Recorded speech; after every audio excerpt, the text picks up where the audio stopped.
estén viendo este video. Queremos empezar, ¿verdad?, este tema de hoy con una oración, ¿verdad?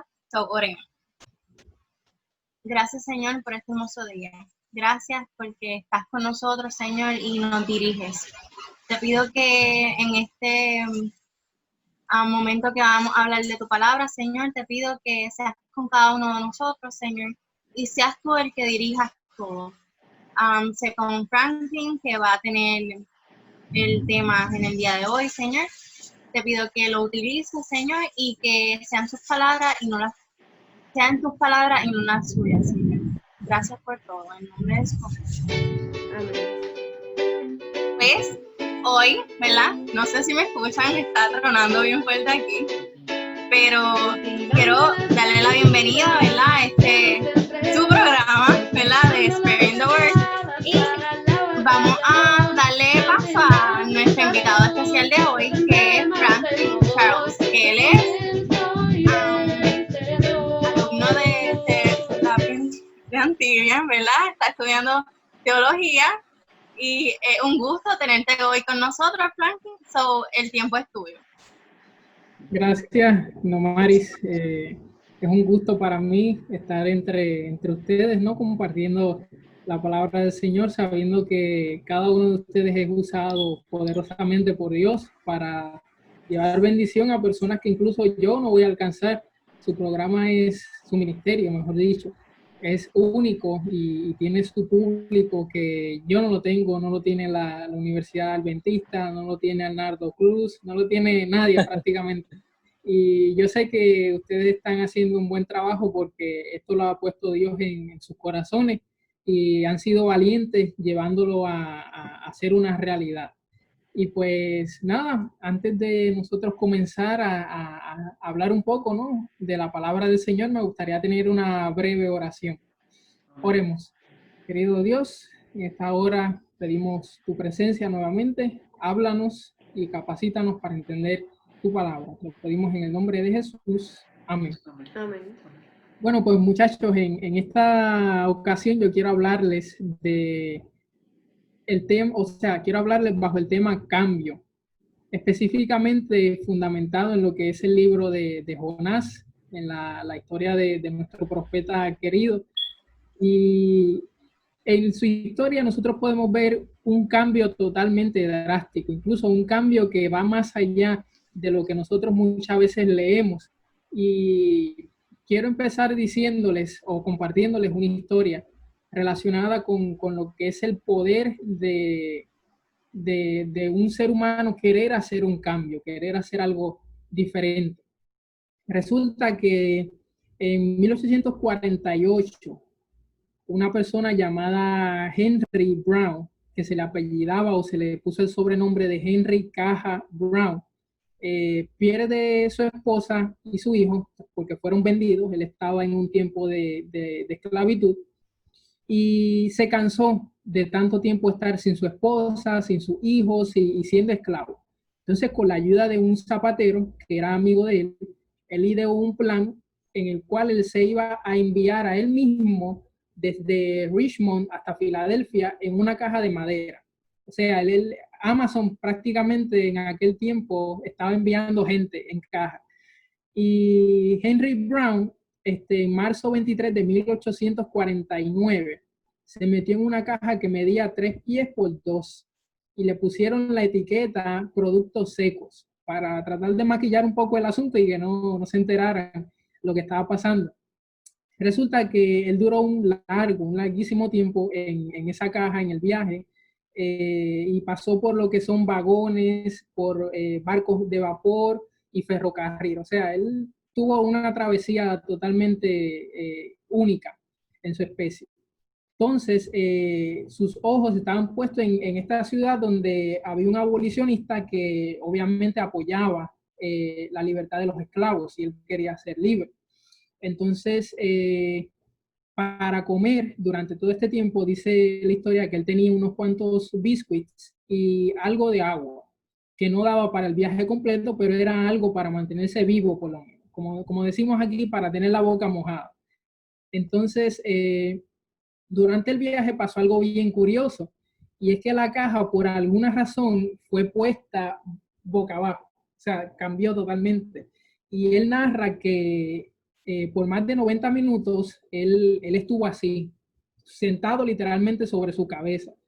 Y él dice que él sentía que los ojos se le iban a salir, pero da la curiosidad, como él dice, hubo una casualidad de que iban pasando dos personas por ahí y dicen, ah, mira una caja, vamos a ponerla a la derecha y vamos a sentarnos encima de ella para descansar. Y eso es bien, bien irónico porque sabemos que no hay casualidades en la vida del ser humano. Entonces, después de 27 horas de viaje, de tren, de barcos y todo eso, finalmente llega a Filadelfia, donde puede apoyar o buscar lo que es esa libertad que él estaba buscando, claro, sin su esposa y sin sus hijos, pero él estaba buscando una libertad para él. En 1850, entonces, en 1875, perdón, él empieza a trabajar como mago y tuvo mucho éxito. Al final de todo esto, el acto culminante, por así decirlo, era que él se metía en una caja 2 por 3 pies, como se había metido antes de llegar a esta ciudad, y la gente le aplaudía porque era algo para locos, literalmente. Meterse en una caja tan pequeña y viajar por 27 horas no es algo que una persona normal haría. Pero aquí hay algo interesante que va de acuerdo a nuestro tema, el cambio. El poder de una persona querer ver un cambio en su vida es tan fuerte como él lo quiera ver. Y es que muchas veces nosotros queremos hacer cambios en nuestras vidas, pero decimos, ah, no, es que es mucho trabajo, ah, no, es que hay que hacer esto, hay que hacer aquello, es imposible, y no lo hacemos. Está la intención, pero no lo hacemos.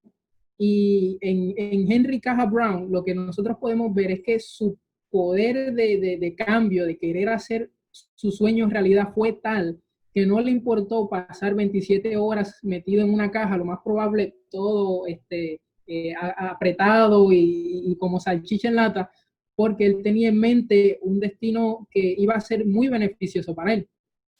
Entonces, a través de la historia de Jonás, que nosotros vamos a estar discutiendo y hablando un poco de ella, yo quiero que también podamos ver ese poder de voluntad que Jonás muestra con hacer un cambio, y vamos a ver por qué es tan interesante esta historia desde el punto de vista que se la voy a presentar, hacer un cambio, pero no realmente porque yo siento hacer ese cambio, sino porque yo sé que debo hacer ese cambio.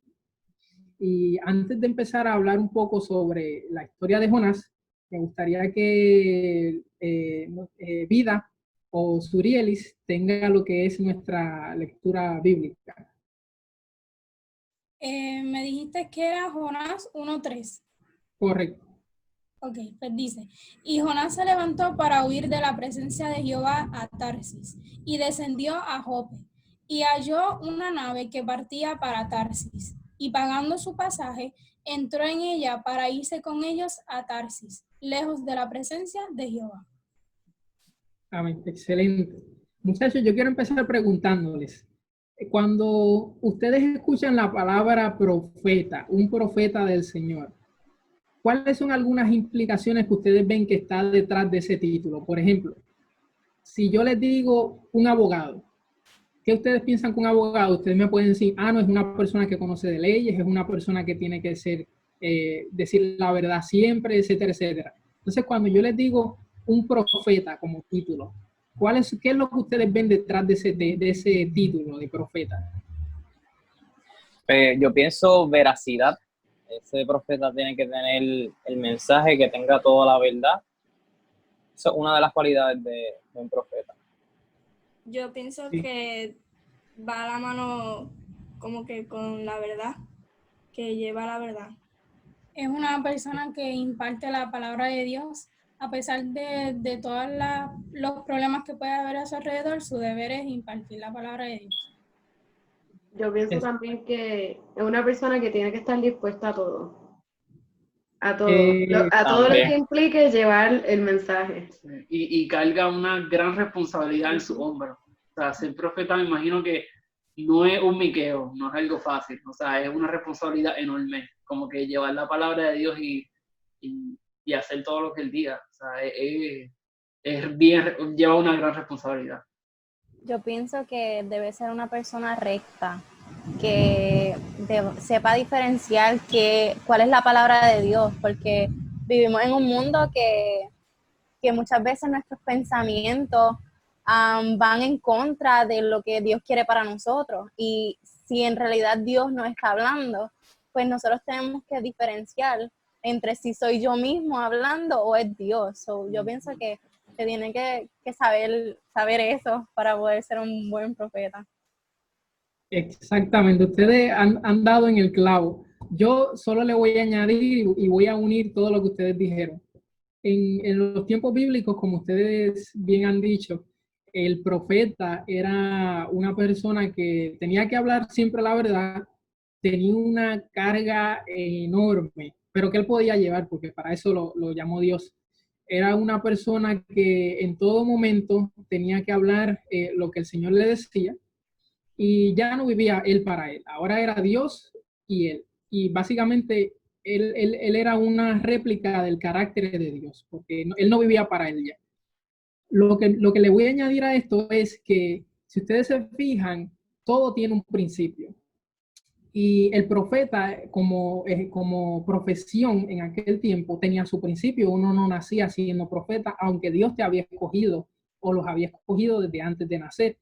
Entonces, cuando Dios llama al profeta, el profeta, al aceptar el llamado de Dios, se está diciendo que ya yo no voy a hacer nada de lo que yo quiera hacer, sino que yo voy a hacer lo que tú quieras que yo haga, Dios.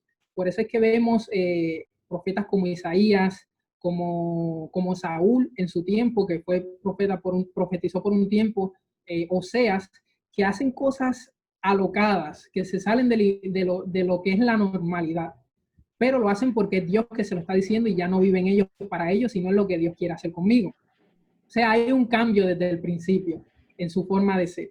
Ahora, con Jonás, cuando Jonás acepta el llamado, él está haciendo toda esta declaración implícita que les acabo de decir. Señor, yo voy a hacer todo lo que tú quieras, yo no vivo para mí, y aunque me cueste la vida, yo voy a hacer lo que tú me mandes, porque yo sé que tú quieres lo mejor para mí. Ahora, cuando Dios le dice a Jonás, ve a Nínive y profetiza contra ella porque ha subido su maldad delante de mí, como dice el versículo 2, todo esto que Jonás ya había dicho desde el principio, como que él lo silencia de momento. Ya no es lo que Dios quiere que yo haga, que yo le había dicho que iba a hacer. Ya no es que yo voy a obedecer ciegamente, aunque no me guste lo que Dios me está diciendo, sino que, Señor, cógelo con calma, porque lo que tú me dices ya no tiene mucha lógica para mí. Entonces, nosotros tenemos en la Biblia, Filipenses 1:1, que dice que Pablo y Timoteo, siervos de Jesucristo. Tenemos este profeta que es siervo del Señor cuando acepta el llamado, y que pone su mano en el arado, pero ahora está mirando para atrás. Y nosotros conocemos que la Biblia dice que el que pone la mano en el arado y mira para atrás no es digno del ministerio o de la vocación a la cual se le ha llamado.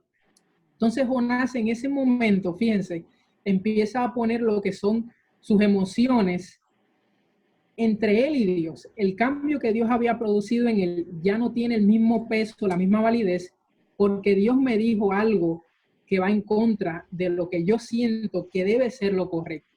Y yo les pregunto, ¿alguna vez les ha pasado que Dios les ha dicho algo y ustedes han dicho como que, ay, Señor, lo que tú dices no tiene sentido? Déjame pensar si realmente fuiste tú que me lo dijo, si yo me lo imaginé, si es el enemigo tirándome pullita. ¿Les ha pasado alguna vez eso? Y a veces uno dice, ay, envíame una señal, Señor, a ver, para estar seguro, Sí, y te manda la señal y uno pide otra como quiera para estar seguro. Pero en el caso de Jonás, a la primera, él dice, no, espérate, el cambio que Dios está haciendo, que quiere que yo haga en este momento es demasiado drástico. Y recordemos que Jonás es un profeta y los profetas de Dios no están atados a un lugar en específico, sino que si el Señor te dice, ve a San Juan, tú vas a San Juan. Ve a Mayagüez, tú vas a Mayagüez. No estás atado, el profeta no está atado a un lugar en específico. por lo tanto, él tenía que conocer un poco de geografía en ese tiempo. Y cuando Dios le dice Nínive, lo primero que se detona en la cabeza de Jonás es, esta es una ciudad pecaminosa, es una ciudad que mata a la gente cruelmente. Según la historia, los ninivitas, que era la capital de Asiria, con tal de infundirle miedo a sus enemigos, a la gente viva le quitaba la piel, a la gente viva les quitaba las cabezas y las ponían en muchas estacas a lo largo de su ciudad para que el que pasara por ahí dijera, ahí matan gente, hay que respetar a esa gente. O sea, era lo más cruel de ese tiempo. Y que Dios te mande a ese lugar choca bastante, porque tú sabes que ahí lo que hay es pura maldad. Entonces, fíjate, ajá. Frankie, la verdad que tú mencionas eso y es triste pensar que claro, obviamente, y eso me imagino que lo vamos a ver, un desenlace, pero así con eso que acabas de mencionar, el Señor a veces nos manda a nosotros a lugares menos peligrosos, a tareas menos complicadas, por decirlo así, en comparación con esta de Jonás. Y como a la casa del vecino. A la casa del vecino, que no es un matón. Desde nuestra casa también. Y no lo hacemos, como que, ¿verdad? Y es triste también. Exactamente. Y fíjate que Jonás, cuando recibe esta encomienda, él sabía que como era profeta del Señor, él tenía un cierto tipo de, como de, no sé cómo se dice esa palabra de que no te pueden hacer daño porque tú eres el que es, como si, no sé si se dice a dinastía, algo así se dice, que es como que porque tú eres cierta persona, tú puedes entrar a un lugar y no te van a hacer daño. Pero si entra otra persona que no tiene tu rango, pues a esa persona sí le van a hacer daño. Entonces Jonás tenía esta cierta protección divina, que él decía, yo soy profeta del Señor, y la gente, aunque quería hacerle daño, lo pensaba 2 veces, porque ese es el profeta del Señor. Entonces, a pesar de que él tiene este concepto de que Dios lo puede proteger, él dice, no, yo, incluso fíjate, la Biblia nos dice que él no dice nada. Él simplemente como que lo piensa todo, hace el plan en su mente, como que para que Dios no escuche ni siquiera mis intenciones. Y coge sus maletas y se va al puerto de Jope.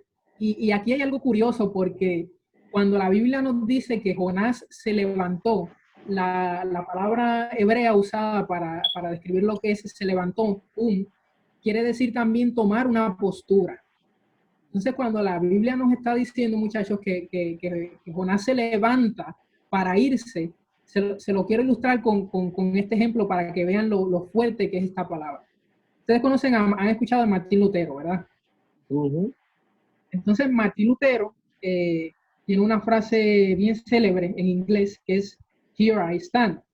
Entonces, cuando a él lo llevan ante la dieta de Worms para que se retracte de su postura de las 95 tesis, él dice, yo no voy a cambiar mi postura, a menos que me convenzan con argumentos bíblicos válidos o con un razonamiento lógico. Esa es mi postura y nadie me va a sacar de ahí. Entonces, cuando nosotros cogemos este ejemplo de que Martín Lutero esa era su postura y nadie lo iba a cambiar de esa postura, y lo aplicamos a Jonás según la traducción que tenemos, nos damos cuenta de que Jonás había tomado una postura sólida de que yo no voy a hacer lo que dijo Dios. Y si no me crees, mírame Señor, cojo mis maletas y me voy en la dirección contraria. Y muchas veces nosotros tomamos esa misma palabra, tomamos una postura en contra de lo que el Señor quiere que nosotros hagamos. No sé si ustedes tienen algo que decir en cuanto a eso de tomar una postura o algo así. Hay a veces que sí tomamos esa postura, pero Dios, como quiera, Él vaya donde ti te va a decir, mira, esto es lo que tienes que hacer, Jafet, esto es lo que tienes que hacer, Franklin. Así que aunque nosotros tomamos esa postura, como dice Franklin, Dios siempre nos llega. Exactamente. Es interesante que Dios siempre tiene un fin para nosotros, ¿verdad? Pero nosotros, siendo humanos, queriendo seguir nuestros propios caminos y llegar a nuestras propias metas, como que nos vamos hacia otro rumbo, ¿verdad? Pero es increíble porque Dios siempre hace su voluntad y no la de nosotros. So, aunque yo, ¿verdad?, quiera hacer otras cosas, Él me deja porque yo tengo mi libre albedrío, perdón. Pero siempre llegamos a hacer la voluntad que Él quiere para nuestra vida. So, es como lo que está pasando con Jonás. Dios le dijo que ve a Nínive a predicar, pero él no quiso. ¿Pero qué terminó haciendo? Tuvo que ir porque Dios quería que él fuera a hacer eso. So, si Dios pone algo en tu vida que tú tienes que hacer, tienes que hacerlo. No hay manera de salir de esa. So, tienes que seguir ese rumbo que Dios quiere para ti. A veces el tomar una postura es peligroso porque pues, es básicamente una característica de lo que hizo el enemigo en el cielo. Pues yo tomo esta postura y yo sé que tú existes y yo sé que tú eres grandioso, pero yo quiero hacer lo que yo quiera. Y es triste porque no somos llamados para eso. Y no porque Dios es el soberano y tenemos que hacerle caso. No. Es porque Él sabe lo que es mejor para nosotros. Y me recuerda el versículo de Proverbios 3:5 que dice, lo voy a leer textualmente, ¿verdad? Fíjate de Jehová de todo tu corazón y no te apoyes en tu propia prudencia. Reconócelo en todos tus caminos y Él enderezará tus veredas. No seas sabio en tu propia opinión. Teme a Jehová y apártate del mal, porque será medicina a tu cuerpo y refrigerio para tus huesos. O sea, Él quiere lo mejor para ti. No es que, como quizás lo presentan en película o alguna, película mofándose de la religión, de que Dios quiere que le hagan caso porque ya. No es eso. Es porque Él sabe lo que es mejor para nosotros. Y a veces tomamos, como dijo Franklin, una postura, pero no sabemos que eso nos está llevando al abismo de la muerte, al barranco, cuando Cristo lo que tiene es algo bueno para nosotros. Exactamente. Y como dijo Nomaris, cuando Dios nos dice que hagamos algo, Él lo dice por nuestro propio bien, como tú decías, Yesiel. Y la realidad es que nosotros debemos hacer eso que Él nos dice, pero si nosotros no lo hacemos, Dios va a buscar una forma de que nosotros nos demos cuenta de que, muchachos, eso es lo que te conviene hacer, como pasó con Jonás. Tuvo que pasar su tiempo allí en la oscuridad para darse cuenta de que lo que tenía que hacer era lo que tenía que hacer. Y vamos a llegar ahí porque ese tema está bien interesante. Y fíjense que una vez Jonás toma su postura, se levanta, se va, desciende, dice la Biblia, desciende al puerto de Jope. Y hay otro juego de palabras aquí bien interesantes porque Jope significa belleza, pero te está diciendo que desciende a Jope. Y yo se lo voy a ilustrar de esta manera. Jonás espiritualmente está a este nivel con Dios. Él quiere ir a Tarsis, pero tiene que ir primero al puerto de Jope, que es el puerto donde está la belleza, si cogemos el significado de su palabra. La Biblia nos dice que él empieza a descender a Jope. ¿Por qué les ilustro esto? Porque muchas veces nos pasa lo mismo y es que estamos a este nivel con Dios, pero para alcanzar los deseos que tenemos dentro, tenemos que descender, tenemos que bajar a donde está la belleza, a Jope, para poder tener ese encuentro que nosotros queremos tener, pero no necesariamente Dios quien nos lo quiere dar. Entonces, en ese puerto de belleza, Jonás se encuentra todo lo que está buscando. Él estaba buscando una forma de huir de Dios. Encuentra una nave. Él está buscando huir de Dios, pero hacerlo de la mejor manera. Encuentra pasaje y el dinero no es un problema, porque dice que pagó su pasaje. Y número 3, encuentra un buen lugar para despejar su mente de todo lo que había pasado. O sea, se puede echar a dormir en la popa del barco y olvidarse de todo lo que había pasado.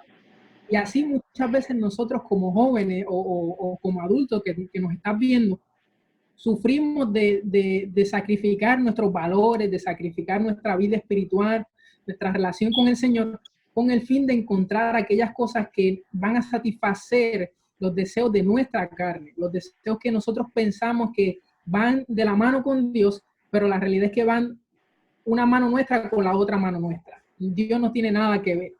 Y algo curioso, no sé si ustedes notaron, es que la Biblia hace énfasis en que Jonás pagó su pasaje. Y como yo escuchaba a un predicador en otro tipo de sermón, él decía que Dios no patrocina lo que él no manda que se haga. O sea que si Jafet quiere hacer un concierto allá en China y Dios le dice, no, el concierto es en África, y él va a tener que pagar su pasaje para irse a China. Pero si él quiere hacer la voluntad de Dios, el dinero va a aparecer de donde menos él lo espera y se va para África y va a conseguir hospedaje, comida, todo lo que necesita. O sea que tenemos que tener esto en mente, familia, de que el Señor va a patrocinar las cosas que Él quiere que nosotros hagamos. Él va a poner las finanzas, la salud, los contactos, pero si nosotros nos salimos de lo que Él quiere que nosotros hagamos, el cambio que queremos ver nunca lo vamos a ver. Eso me recuerda que a veces hay jóvenes que, ¿verdad? En forma personal, pues le dicen a uno, no, mira, yo voy a apartarme de la iglesia un tiempo, ¿verdad? Porque quiero tener mi espacio, tener mi libertad de hacer lo que quiero. Y se van de la iglesia y todas las cosas les salen mal, pero ellos piensan que le está saliendo bien. Y todo les sale mal. Ah, no conseguí el trabajo que quería, pero mira, conseguí este otro. No conseguí aquello, pero conseguí esto otro. Y no se dan cuenta que no es lo que Dios quiere para ellos. Y yo creo que eso, como estábamos hablando ahorita, a veces le pedimos señales a Dios. Y una de las mayores señales es esa, ver cómo se abren las puertas para el camino que Dios quiere que sigamos. Hay veces que decimos, diantre, se cerró esta puerta, se cerró esta otra puerta en otro lugar, pero es que Dios está cerrando esas para que vayan en el camino correcto. Sí, yo también quería decir que muchas veces no solo los jóvenes, ¿verdad?, que deciden salirse de la iglesia, sino también los que se quedan dentro, como que están aquí y allá buscando como que un cierto estándar de felicidad o algo que sienten que les hace falta, que en realidad pues están buscando donde no es, porque pues o sea, no precisamente en la iglesia, sino en Cristo, donde pueden encontrar lo que realmente están necesitando. Y muchas veces están esos como que gotitas de, se puede decir como que esos hints que Dios nos manda, como que mira, si no conseguiste esto, porque eso no te conviene, o pues esas cosas como dijo Katy, que muchas veces pues nosotros por nuestra mente afanada de lo que queremos, no vemos que eso está en contra de nuestro bienestar. Y a veces se fuerzan las cosas y como dijo Franklin, hasta nosotros mismos pagamos el pasaje, porque creemos que eso es lo correcto, pero la realidad es que cuando es de Dios, no tenemos que conseguir nada, Él lo va a poner todo. Exactamente. También es como que Dios, ¿verdad?, nos permite que nosotros, como dicen acá, que nos demos contra la pared para que nos demos cuenta que lo que estamos haciendo pues no es lo que Dios quiere. Pero al igual que Jonás, Dios permitió que Jonás pues hiciera lo que quisiera porque somos humanos y tenemos el libre albedrío, como dijo Nomari. Pero Jonás, tarde o temprano, se dio cuenta de que lo que estaba haciendo no era la voluntad de Dios. Y entonces él se dio contra la pared y se dio cuenta. Asimismo, Dios nos deja a nosotros también que nos demos contra la pared para que nosotros mismos, por nuestra propia voluntad, nos demos cuenta de que las cosas que Dios nos pone en el medio son beneficiosas para nosotros. Son porque Dios nos quiere, nos ama y quiere que estemos con Él en el cielo. Así que por eso es que debemos de siempre estar pendientes de lo que Dios nos pone en el camino, porque siempre va a ser algo bueno y beneficioso para nosotros. Sí, exactamente. Y fíjense, para ir cerrando, sabemos que Jonás paga su pasaje, se va al mar en dirección a Tarsis, completamente contrario, si miran, si lo buscan en el mapa, a Nínive. Nínive quedaba depende de cómo lo vean, para la derecha y Tarsis para la izquierda. Jonás se va para la izquierda. Y allí se desata una tempestad, echan suerte los soldados, los marineros que estaban en el barco para ver por culpa de quién o razón de quién había venido esta tormenta y sale Jonás. Jonás es tirado al mar, se lo traga el gran pez. Y aquí sucede algo curioso. Durante estos 3 días que Jonás está en el vientre de este gran pez, él hace una oración. Y en esta oración pareciera que él está arrepentido de todo lo que ha hecho, de haber corrido en contra de Dios. Y es todo un panorama increíble que se forma aquí con lo que él escribe. Pero yo les quiero preguntar a ustedes, antes de culminar con esto. Jonás se arrepintió al 100% en el vientre del pez. ¿Qué ustedes piensan? No hay respuesta errónea. Yo creo que no, porque más adelante es como que se dio cuenta y no se dio cuenta. O se dio cuenta y no quería aceptarlo. Okay. A lo mejor era que no quería morir y pues dijo, Señor, pues me arrepiento, está bien, yo voy y hago lo que tú me pidiste, pero en realidad 100% no estaba arrepentido, porque como vemos, después empezó a pelear con Dios, a decirle que por qué él estaba pasando sol, sí, y por qué él había perdonado a todas estas personas. Y podemos ver ahí que en realidad no se arrepintió 100%. Puede que se haya arrepentido un poquitito para no morir. Y así es que somos los humanos, como que, Señor, está bien, yo acepto lo que tú quieres para mi vida, pero es para que no nos caiga el mal que nos espera si seguimos en un rumbo que no es el que Dios quiere para nosotros. Sí, ustedes dos dieron en el clavo. La realidad es que había un juego en la mente de Jonás de que yo me voy a morir aquí ya mismo empiezan los jugos gástricos de este pez a digerirme. ¿Qué yo voy a hacer aquí? Incluso él dice que, ¿cómo se dice? Que las algas se le enredaban en la cabeza. O sea, en ese vientre lo que había era un desastre y él estaba siendo parte de ese desastre. ¿Qué sucede? Él hace esta oración, pero como dijo Nomaris y como dijo Surielis, él no estaba arrepentido de la realidad, familia, al 100%, porque como ustedes dijeron muy bien, nosotros vemos que él aparenta que se arrepintió de lo que había hecho, por lo que estaba pasando, evidentemente, de que estaba en una posición incómoda, no se sentía bien y pues todo eso le trabajó en la mente.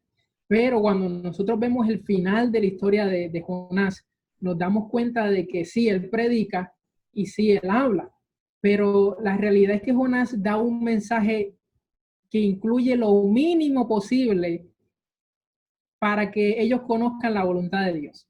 Él les dice, de aquí a 40 días Nínive será destruida, punto. No le dice qué tienen que hacer, no les dice lo que Dios quiere que ellos hagan. Él les da la mínima información incluso para que se salven. Pero él no sabía, bueno, él tenía una idea, por eso no quería ir a Nínive, pero él no sabía que Dios se iba a manifestar a través de esa mínima información que le estaba dando al pueblo. Entonces, luego de que él le predica al pueblo, Jonás se sentó afuera a ver cómo caían los fuegos artificiales y destruían la ciudad. Entonces, luego de eso, él empieza a reclamarle a Dios por qué él no los destruye si él debía destruirlo. Y la realidad es que cuando nosotros analizamos esta persona que aparentemente se había arrepentido en el vientre del pez y que ahora al final de la historia nos está dando esta imagen de que yo no me arrepentí nada, Dios tiene que destruir esa ciudad como sea, como de lugar. Nos damos cuenta de que pasó algo interesante y cualquier persona probablemente que no sea de la iglesia y tú le presentas esta historia, tú dices, ese Dios que tú tienes tiene favorito, porque este hombre no se arrepintió totalmente y Dios lo saca del gran pez. Entonces, ¿qué es lo que sucede en el vientre del pez y en la oración de Jonás que hace que Dios considera a Jonás como una persona que, ok, el tiempo de tenerlo en reflexión ya se acabó, vamos a vomitarlo en la orilla?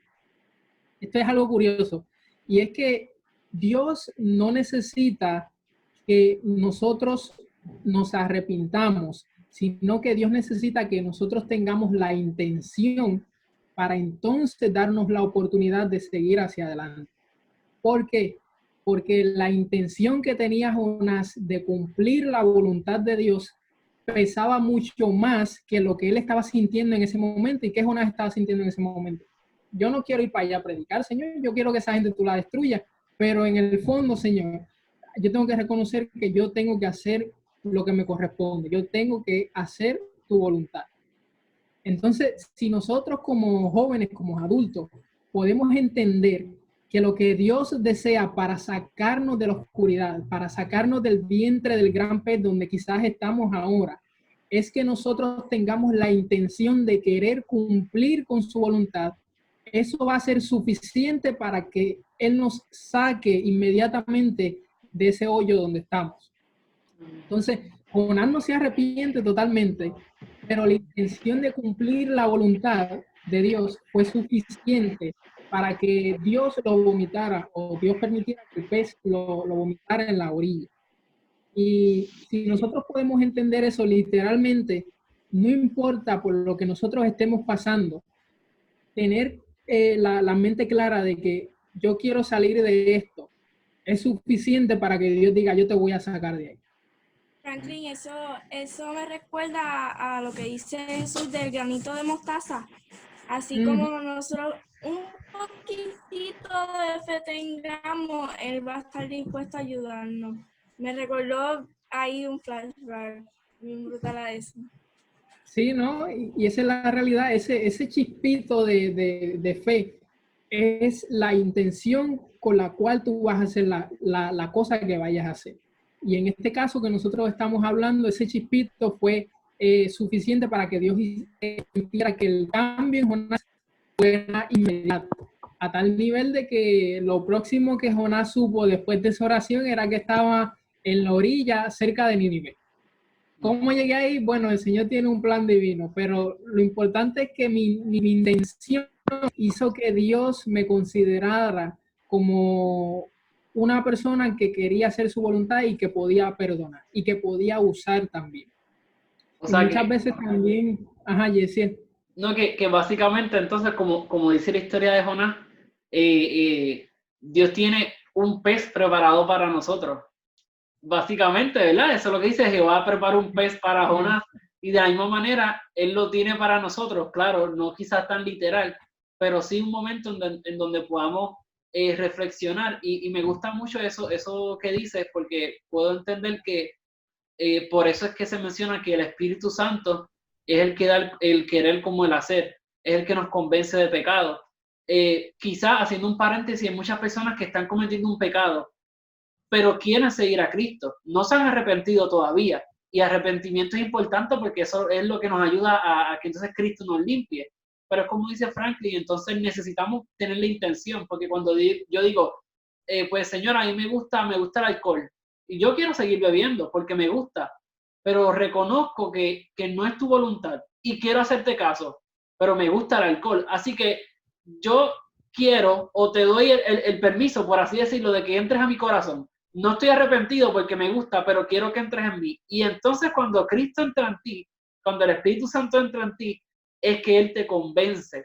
Mira, esto está mal. Mira, tu cuerpo es templo del Espíritu Santo. Entonces empieza el Espíritu Santo dentro de ti a convencerte de pecado y decir, para que tú reconozcas y decir, entiendo, pues Señor, me arrepiento, perdóname, me gustaba, pero ya no quiero que me guste. Entonces, es ese proceso de arrepentimiento que es que quizás Jonás no llegó, pero es importante destacar que la intención, pues sí, es el primer paso, es decir, bueno, Señor, necesito que bregues en mi vida. Entonces, brega porque tú eres el que puedes ayudarme. Exactamente, sí. Como dice, perdón, Franklin, es como Sí. que dice Pablo, que lo malo, eso hago, cuando lo bueno que Dios quiere para mi vida, no lo hago. So, es como que prosigo a la meta porque sé que aunque soy pecaminoso, ¿verdad? Tengo este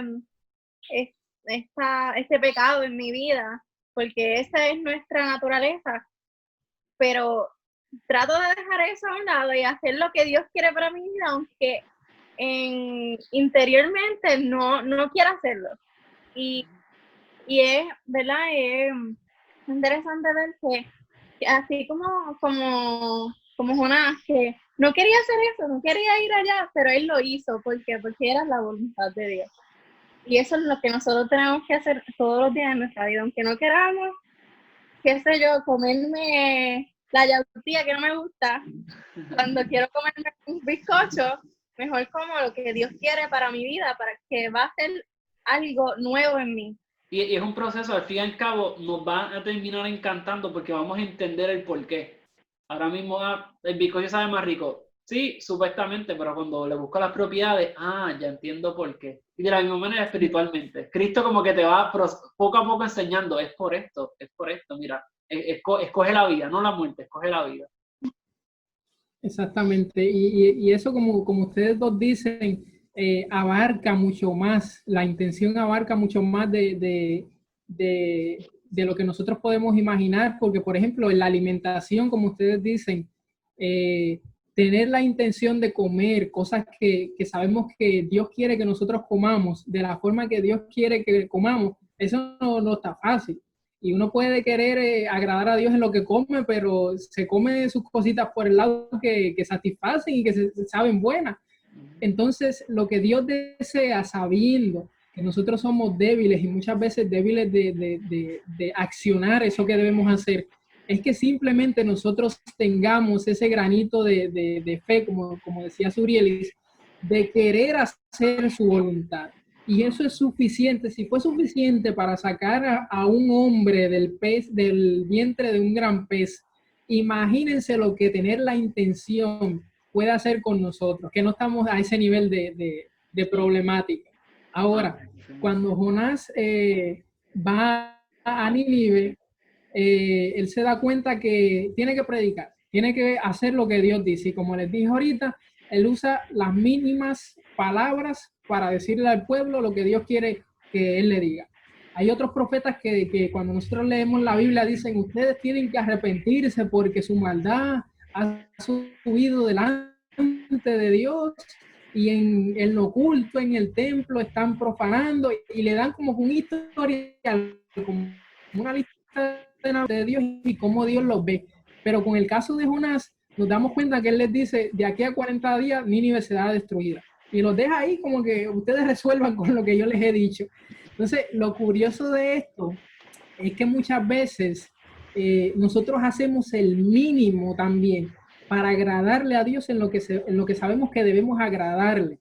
Pero Dios solamente necesita lo mínimo para ayudarnos en lo que queremos hacer y siguiendo con el ejemplo de la comida, el mínimo sentido de que nosotros queremos agradar a Dios en nuestra alimentación es suficiente porque, miren este ejemplo, yo amaba la carne como 3 o 4 años atrás, antes de llegar a Antillia. Yo me hice vegetariano en Antillia. Entonces, de casualidad se escucha la lluvia. ¿Ustedes escuchan la lluvia? No. Pues estamos bien. Entonces, en Antillia yo me hice vegetariano, pero mi intención era bien mínima de dejar la carne. Yo como que, no, yo no la voy a dejar. Quizás deje el pescado o el pollo, pero yo no puedo dejar toda la carne. Y le decía a Dios, Señor, yo no puedo ni quiero, pero ayúdame. Entonces, sin darme cuenta, cuando llego a Antillia, se me hizo tan fácil hacer la transición, y normalmente este es un tema súper difícil para la gente, hacer la transición de carne a vegetariano o vegano. Y a mí se me hizo tan fácil que hoy en día yo digo, oye, el mínimo esfuerzo que yo hice para hacer esa transición de alimentación en lo personal fue suficiente para que Dios me ayudara. Y así en cada una de las áreas de nosotros, si ponemos el mínimo esfuerzo, pero está la intención de que Dios nos ayude, el Señor va a usar ese mínimo esfuerzo como hizo con las palabras que le dijo Jonás a Nínive, para que su espíritu haga la obra que Él quiere que se haga. Entonces, luego de ese mensaje, nosotros vemos cómo el rey decreta que todo el mundo y todo el ayune, se quita de sangre, quita todos los ídolos, y la historia nos dice algo interesante. En la historia de Nínive, capital de Asiria, hubo un momento en la historia donde hubo una reforma en esta nación y la historia nos confirma lo que la Biblia dice. Entonces, en este momento de reforma de Nínive que nos dice Jonás, no es que ellos empezaron a adorar a Jehová, sino que empezaron a adorar un solo Dios. Y hubo una reforma en cuanto a la violencia y la forma de ellos demostrar la maldad, por así decirlo. Pasaron de ser politeístas y malvados a ser, vamos a decir así, menos malvados y monoteístas. Y eso dice que Dios, aún en lo difícil que podemos ver que tenemos de frente, puede hacer una obra de restauración y de cambio a niveles que nosotros no tenemos idea. Simplemente, si hay una cantidad, yo creo que menos de lo que se puede ver en la pantalla de mi dedo. Ustedes han visto el emoji que es así. Cuando ustedes le dan zoom, esta área de aquí tiene como un espacio bien chiquitito, pero no se ve de lejos. Aunque de ese tamaño sea nuestra fe, el Señor puede hacer una obra incluso más grande que la que hizo en la ciudad de Nínive. Y para ya ir concluyendo, yo quiero resumir todo lo que he dicho en 3 cosas. El Señor cambia a Jonás de lugar. Lo cambia de lugar para que pase de su posición, para decirlo, a un lugar donde él va a comenzar a crecer y va a comenzar a ver la mano del Señor obrando. Va a comenzar a desarrollarse nuevamente. El Señor cambia el objetivo de Jonás. Ya no es quedarte en predicarles a personas que ya están bien, espiritualmente hablando, que hacen las cosas bien. Ahora yo quiero que tú vayas a personas que hacen todo lo contrario, que hacen cosas malísimas y les prediques lo que tú les predicas a estas personas que están bien. Y por último, el Señor cambia la estrategia que Jonás usa. Ya no es predicar por predicar, ahora es con una intención. Ahora es para que esta gente entienda que tiene que arrepentirse y que tiene que buscar de Dios. Y concluyo ya con esto. Nunca debemos dejar que nuestras emociones dicten nuestras acciones. Cuando nosotros vemos a Jonás, las acciones que él tomó cuando recibe la palabra del Señor fueron guiadas por sus emociones, por lo que él sentía en ese momento. Pero nosotros, contrario a él, aunque Dios nos diga, mira, tienes que hacer esto y nos pese, nos sintamos perezosos, sintamos que eso no tiene lógica, no debemos dejar que eso que nosotros estamos sintiendo dicte lo que nosotros vamos a hacer, sino que lo que nosotros sabemos que debemos hacer es lo que debe dictar nuestras acciones. Es para todos entonces la misión.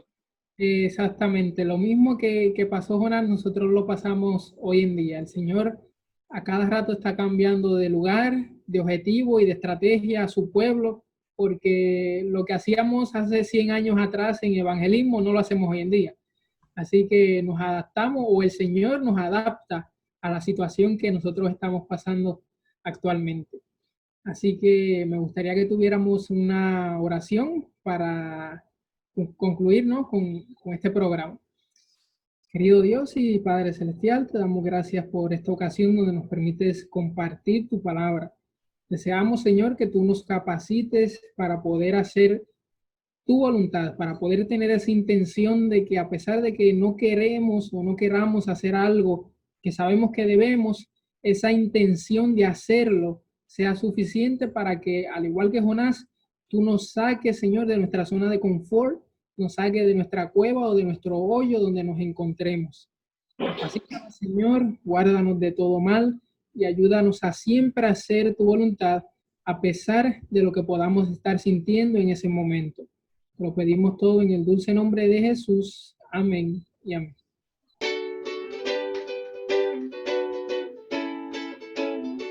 Oye, Jafet, entonces nosotros tenemos un reto, ¿verdad? Así mismo es. Y para este programa tenemos un reto bien difícil, pero no imposible. Así que mira, escúchalo.